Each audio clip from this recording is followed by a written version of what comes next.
terfikirkan tidak? Terkadang siswa sulit untuk menjawab pertanyaan guru bukan karena pertanyaan yang sulit, namun karena kurang jelas apa isi pertanyaan yang diajukan, atau pertanyaan yang disampaikan berbelit-belit sehingga sulit menemukan fokus isi pertanyaan tersebut.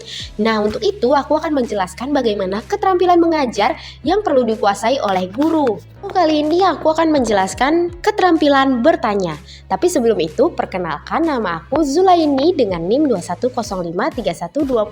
Nah, pertanyaan yang baik akan didukung dengan teknik penyampaian yang tepat, akan memberikan dampak terhadap proses pembelajaran seperti meningkatkan partisipasi siswa di dalam kelas. Jadi, jika guru hanya menjelaskan, maka terjadinya hanya satu arah untuk berkomunikasi. Tapi apabila guru meningkatkan partisipasi siswa dalam kelas, itu akan terjadi dengan dua komunikasi arah.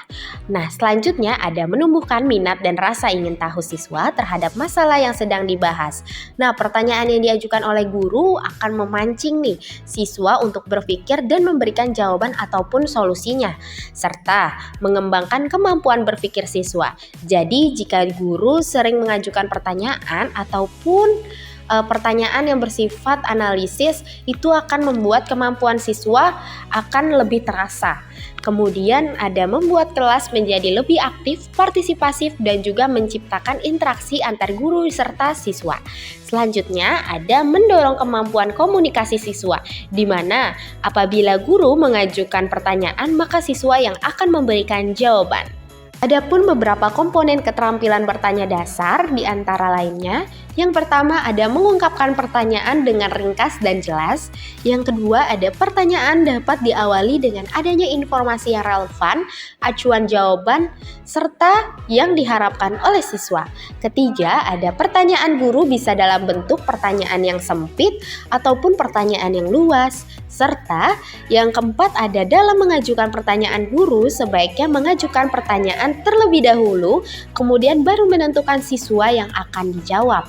Nah, yang terakhir atau yang kelima, setelah pertanyaan diberikan, sebaiknya guru memberikan waktu berpikir. Nah, selanjutnya ada keterampilan bertanya tingkat lanjut. Keterampilan bertanya tingkat lanjut dapat ditujukan untuk pertama, ada mengembangkan kemampuan berpikir tinggi tingkat siswa, di mana pertanyaan yang diajukan dapat menuntut tinggi siswa, di mana tingkat kognitif siswa yang lebih tinggi pada level analisis atau evaluasi. Yang kedua, ada pertanyaan yang diajukan bisa berurut, artinya satu pertanyaan dilanjutkan dengan pertanyaan berikutnya.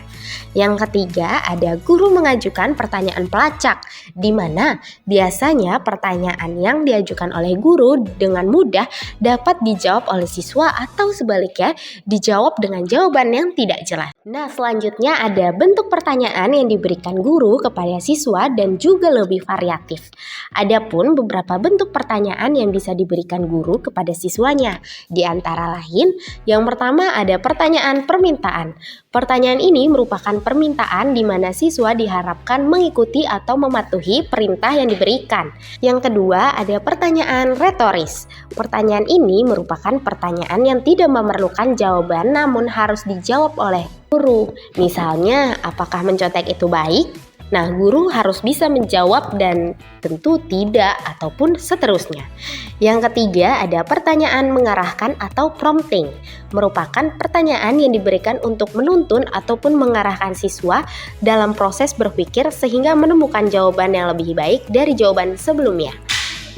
Yang keempat ada pertanyaan menggali atau probing, di mana merupakan pertanyaan lanjutan yang menggali kemampuan siswa dalam rangka meningkatkan kualitas jawaban yang diberikan. Yang kelima ataupun yang terakhir, ini merupakan pertanyaan menurut taksonomi Bloom. Pertanyaan ini disesuaikan dengan level berpikir sesuai dengan taksonomi Bloom.